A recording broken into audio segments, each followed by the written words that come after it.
자, 이 모양을 잘 기억해 두시기 바랍니다. 자, 뒤에서 봤을 때 모습이에요. 창문이 있고 이 세아벤입니다. 이 모습인데, 자, 이 모습을 가지고 설명을 드리겠습니다. 자, 구조가 이렇게 차량이 이렇게 돼 있다고 보는 거예요. 뒷문, 뒤에가. 자, 여기가 문이 있죠? 여기가 뒷문입니다. 이렇게 했을 때 사이즈를 재보면 우리가 사이즈가 어떻게 돼 있죠? 여기가 2.8m예요. 거리가 2.8m. 그리고 폭이 1.6m입니다. 이렇게 전제했을 때 이 바퀴와 바퀴 사이가 이제 축이 이렇게 축이 바퀴 사이는 얼마냐면 118이에요. 1m 18이에요. 잘 재보면 앞에 영상에서 남겨놨으니까 보시고, 어쨌든 이렇게 됐을 때 이제 대부분 의뢰를 해보면, 자, 길이가 170이 많아요. 170이나 170이 이게 170이에요. 이게 50이에요. 그러면 이게 왜 이렇게 규정하고 있냐? 자, 여기 보면은 의자 사이즈가 1.7m 곱하기 0.5m 이내에 돼요. 왜냐면 의자의 면적이 얼마냐면 8,500cm 이내예요. 그렇죠? 그러니까 뭐냐면 이거는 이게 이렇게 넓어버리면 뭐죠? 이게 넓어버리면 침대를 쓸 수 있잖아요. 무한정 키워버리면 이걸 다 침대로 쓸 수 있다고 그러면 말이 안 되겠죠. 그러면은 캠핑카가 구별이 안 되잖아요. 그래서 이거를 캠핑카로 쓰지 못하게 하기 위해서 의자의 면적을 제한을 했어요. 그래서 이게 길어지면 이게 좁아지고 이 면적이 가로 세로 면적이 곱하기가 요거고 이 범위 내에 이내야 돼요.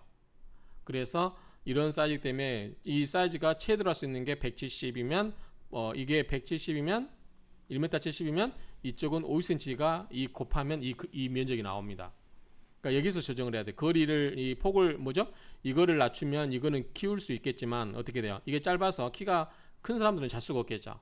그렇죠? 170도 마찬가지로 요즘 키 큰 사람들이 많기 때문에 잠자기가 쉽잖아요. 그 다음에 이거를 키우자니 이게 면적이 폭이 좁아들어서 누울 수가 없겠죠. 그래서 의자는 의자로만 써라 이런 이야기예요. 결론은.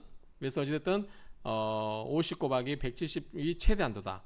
테이블은 얼마냐면 테이블은 이 45 곱하기 40이 최고예요. 높이는 뭐 이제 45cm 이상인가 되니까 차치하더라도 어쨌든 이 폭이 그러니까 이만큼 되겠죠. 이만큼 테이블이 전면부에 차지 않아요. 그 다음에 요게 만약에 의자하고 길이가 똑같이 하면 어떻게 해요? 침상이 되잖아요.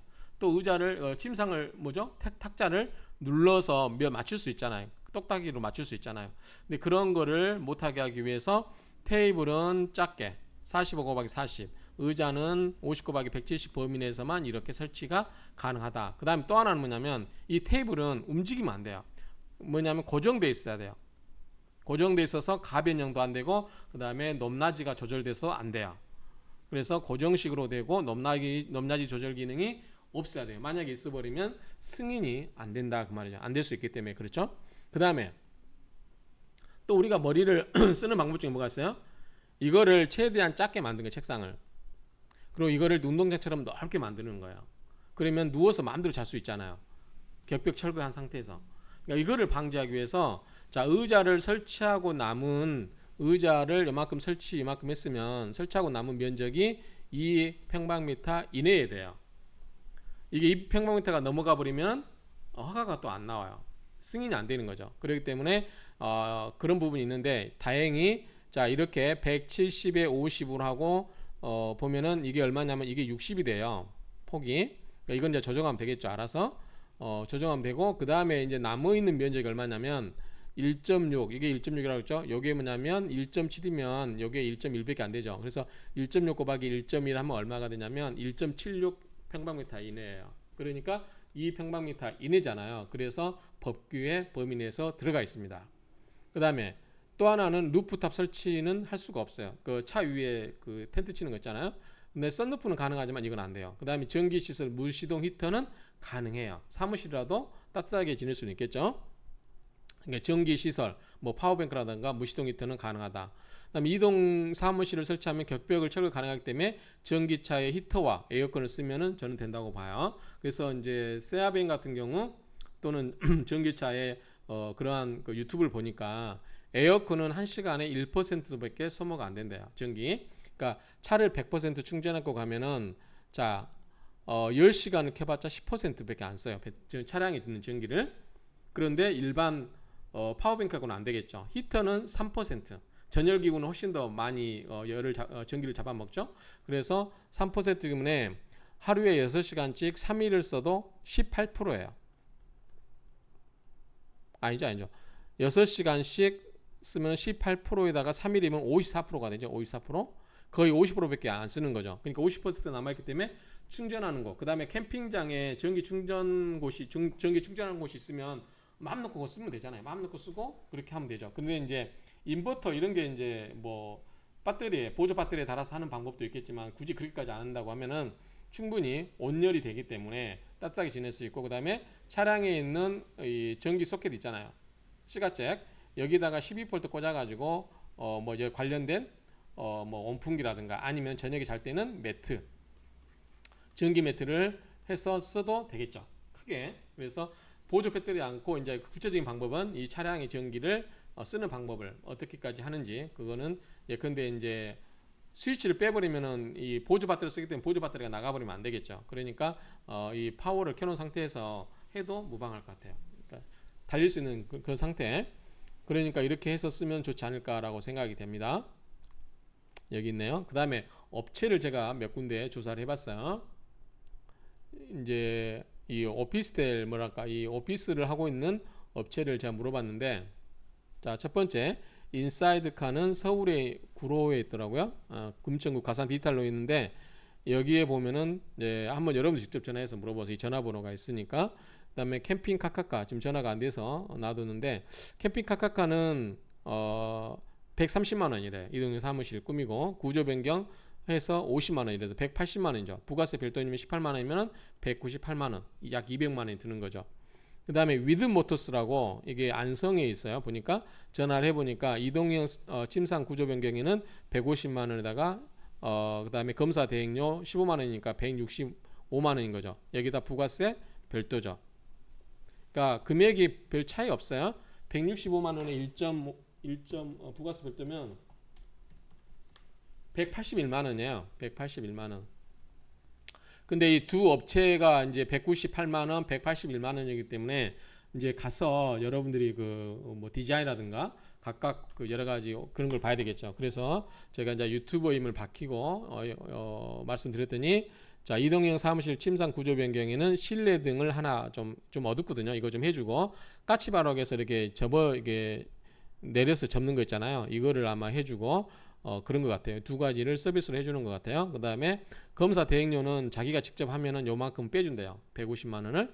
그러면 실제로 165만 원 부가세 별도로 해서 165만 원이면 내가 구조 변경하고, 검사 대행료는 내가 차를 가지고 와서 검사를 맡으면 되겠죠. 서류를 다 해줄 거니까. 그 다음 참고로 물어봤더니 좌석 길이가 170이 아니고 여기는 165라고 합니다. 그래서 여러 가지 이제 그 업체에서 설계해 놓은 디자인들이 있기 때문에 여러 업체에 여러분들 전화하셔가지고 어느 업체가 여러분 수요하고 가장 맞는지 이거를 검색하시고요. 유튜브라든가 저기 블로그 이런 데서 검색을 해보시고 여러분들이 그 해놓은 작업도 보시고, 아직은 업체가 많지 않아요. 그렇기 때문에 선택의 폭이 없어요. 그래서 여러분 당분간은 그냥 매트 깔아놓고 주무시고, 아직 그렇게 안 춥잖아요. 그러니까 그렇게 주무시고 파워뱅크 쓰시는 분들은 파워뱅크 쓰시고 이렇게 해서 일단 하다가 이 유튜브에 이제 좀 있으면 올라올 거예요. 그 디자인 같은 거 보고 그런 것들을 보고 조건들 보면 여러분들이 직접 그림으로 보고 전화를 하시거나 또는 블로그를 검색을 하시든지 그래가지고 직접 여러분들이 컨택해가지고 흥정을 하셔야죠. 그래서 일반적으로 이 정도 된다. 그래서 제가 봤을 때는 150에서 200 사이에. 그래서 대충 한 170 저렴하게 내가 검사를 직접 내가 해버리면 그래도 한 165만 원 정도. 그러니까 170에서 200 사이로 든다. 어쨌든 이것도 검사하면 180 얼마이기 때문에 거의 180만 원 전후 이렇게 해서 내가 이동형 사무실을 꾸미면 되겠다라고 생각이 돼요. 이동형 사무실 꾸미면 단지 이제 뒤로는 짐을 싣기가 힘들겠죠. 그렇기 때문에 그런 부분을 포기해야 돼. 그래서 제가 아까 이야기했던 로즈 캠핑 같은 경우는 언제든지 그 구조물을 드러낼 수가 있어요. 철거를 할 수가 있죠. 내가 언제든지 드러내면 되니까. 그런 경우는 구조 변경을 안 해도 좋은데 단점이 뭐다? 격벽이 철거가 안 된다. 격벽이 철거가 안 되면 차량에 있는 히터, 에어컨을 쓸 수가 없다. 그럼 내가 별도로 파워뱅크를 마련한다. 파워뱅크 마련하는데 내가 쓸만한 거 마련하려면 최소 200~300은 드려야 된다. 그것도 나쁜 방법은 아닐 것 같아요. 파워뱅크 뭐 많이 전기 안 쓰시는 분 있잖아요. 그런 분은 한 100만 원 전후 해가지고 간단하게 쓰실 분들은 그것도 나쁘지 않을 것 같아요. 차에서만 쓰는 게 아니라 예컨대 비박을 가거나 뭐 여러 가지 방법이 있잖아요. 그 다음에 여러 가지 용도로 쓸 수 있기 때문에 하나의 장비를 더 사고 격벽을 철거하지 않고 그냥 그 아까 그 캠핑카에 있는 침상을 넣었다 뺐다 할 수 있는 그걸 조립형을 해가지고 쓰는 방법도 방법이에요. 이게 방법은 결국은 제가 비용을 아낀다고 했지만 결론은 똑같아요. 왜냐하면 내가 비용을 한 200 들어가지고 격벽 철거하고 차량에 있는 전기를 쓴다라고 하는 것과 내가 200만원을 들여서 200만 원을 들여서 더 들여서 나중에 침상 키트 아까 로즈 캠핑 같은 경우는 120 정도 하거든요. 옆에 그까지 하면 130 정도 하는 것 같아요. 그러니까 구체적인 거는 협의를 하시는데 그래도 한 8, 90만 원 싸니까 그렇죠? 한 8, 90, 7, 80 싸니까 7, 80 정도로 파워뱅크를 사가지고 그냥 언제든지 내가 구조 변경 없이 쓰다가 그거를 드러내고 짐을 실 때는 그걸 드러내고 화물차로 쓰고 또는 화물차로 쓰지 않을 때는 그걸 내가 다시 조립을 해서 넣어서 그거를 이 침상으로 쓰면서 파워뱅크를 또 쓸 수 있고 그렇기 때문에 어느 게 딱 좋다 어느 게 단적으로 딱 좋다 이렇게 말하기 힘들어요. 그래서 처음부터 구조 변경을 통해서 이렇게 할 건지만 근데 저 같은 경우는 이동형 사무실 괜찮다고 하는 게 뭐냐면 제가 전국을 축제를 돌아다니면서 예컨대 사주 상담을 해요. 그럼 책상이 필요하잖아요. 물론 차량에다 밖에다 싣고 다니면서 차에다가 밖에서 책상을 꺼내서 할 수도 있어요. 그런데 그게 귀찮다고 생각되면 처음부터 이렇게 차량에다가 이동 사무실을 꾸밀 수 있는 방법도 하나의 방법인 것 같아요. 근데 이거는 이제 붙어 있어야 되니까 고착을 시켜야 되니까 가변이 아니기 때문에 좀 그런 문제가 있다. 물론 가변을 할 수도 있겠지만 그건 어디까지나 불법이기 때문에 가급적이면 불법하지 마시고 또 보험 혜택이 안 될 수도 있고 여러 가지 그런 있기 때문에 불법은 하지 마시고 적법한 범위 내에서 여러분들한테 가장 좋은 방법 이렇게 쓰시기 바랍니다. 그러니까 총 결론하면 자 구조 변경 없이 내가 파워뱅크를 하나 더 사고 침상 키트만 마련해서 쓰다가 침상 키트를 드러내고 내가 화물차로도 쓸 수 있다. 첫 번째 방법. 두 번째, 내가 그것도 번거로우니까 화물차를 별 쓸 일이 없다. 난 용도가 캠핑카라든가 이동형 사무실이 주된 목적이다. 그러면 처음부터 이동형 사무실을 써가지고 격벽을 철거하고 차량에 있는 전기 에어컨을 히트를 쓰고 그 시가적을 이용해서 온전기를 쓰면은 파워뱅크 별도로 마련할 필요가 없다. 전기에 대한 걱정을 안 해도 된다. 왜냐하면 용량이 워낙 크기 때문에 주변에 전기 충전기만 있으면 마음대로 쓸 수 있다. 세 번째는 내가 돈을 들여서 좀 더 600이고 700이고 800이고 들여서 캠핑카로 제대로 꾸며서 한번 써보겠다 이러신 분도 있겠죠. 그렇기 때문에 여러분들의 선택에 따라서 하시면 될 것 같아요. 근데 차가 거의 이제 3,980만 원짜리 차였잖아요. 보조 혜택 받으라도 서울 같은 경우는 1,688만 원이었잖아요. 거기에다가 내가 한 200을 들이면 거의 2천만 원짜리 캠핑카가 되는 거예요. 근데 중고차 이제 전기차이기 때문에 중국 전기차이기 때문에 AS라든가 이런 부분이 좀 걸리는 부분이 있기 때문에 그러면 내가 2천만 원 들여서 국산차 캠핑카로 개조되어 있는 거를 스타렉스라든가 이런 거를 2천만 원 들여서 사는 게 맞을지 이런 것도 고민을 해야 되는 거죠. 그래서 저는 이제 원래의 목적이 전기차의 전기를 마음대로 뽑아 쓰고 돌아다니면서 제가 책도 보고 뭐 여러 가지 상담도 하고 이런 목적이기 때문에 전기차를 뽑았습니다만은 여러분도 새 차라는 장점이 있기 때문에 고민을 좀 해보실 필요가 있다라고 생각됩니다. 그래서 세상에 공짜는 없는 것 같아요. 그러니까 대동소이하는 것 같아요. 이런 장점이 있어도 저런 단점이 있고 그래서 그런 점을 여러분들이 활용하시면 좋지 않을까라고 생각합니다. 그래서 제가 며칠 동안 고민했던 것 그리고 알아본 바를 내용을 정리하는 차원에서 유튜브로 내용을 찍었으니까 여러분도 많이 도움이 되셨으면 좋겠습니다. 감사합니다.